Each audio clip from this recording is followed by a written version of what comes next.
वहीं आपको यह भी बता दूं कि हॉर्मुज पर ईरान ने एक और ऐलान किया है।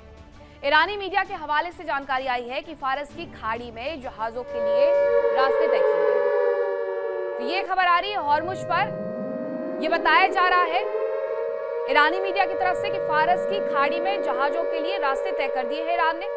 अंदर जाने वाले जहाज हॉर्मुज द्वीप के दक्षिण से जाएंगे और बाहर जाने वाले जहाज लारक द्वीप के दक्षिण से जाएंगे, ये ईरान का कहना है और यही किया जा रहा है दरअसल।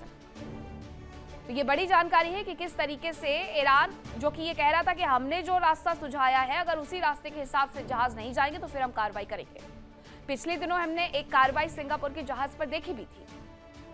अब यही बताया जा रहा है उनकी मीडिया की तरफ से, ईरानी मीडिया की तरफ से, कि अंदर आने वाले जहाज हॉर्मुज द्वीप के दक्षिण से जाएंगे और जो जहाज बाहर निकल रहे हैं वो लारक द्वीप से जाने वाले हैं। ये रास्ते इसलिए भी ईरान का कहना है कि हम सुझा रहे हैं क्योंकि हमने जो माइंस बिछाई हुई थी उसकी वजह से ये रास्ता दिया जा रहा है ताकि व्यवस्था सुचारू रूप से चले, कोई भी जहाज किसी भी तरीके से हादसे का शिकार ना हो। और इन सब के बीच में ईरान अपना दबदबा भी कायम करके रखना चाहता है। दबदबा इसलिए उसे कायम करना है ताकि वो पूरी दुनिया को बता सके कि अगर कोई कमजोर नस्ल है, कोई कमजोर नस है, तो वो सिर्फ और सिर्फ ईरान के हाथ में है।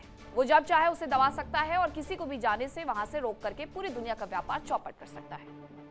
वहीं मिडिल ईस्ट में कार्रवाई के लिए अमेरिकी सेना पूरी तरीके से तैयार है।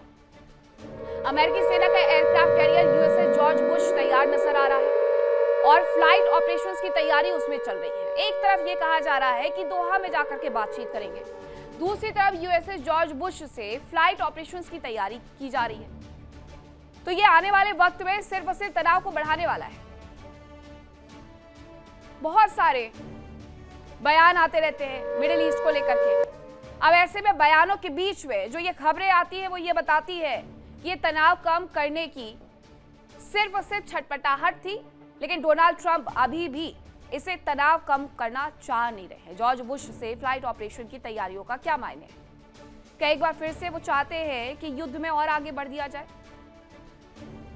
कहने के लिए मिडिल ईस्ट में फिलहाल शांति है, लेकिन फिजाओं में टेंशन भी लगभग बरकरार है।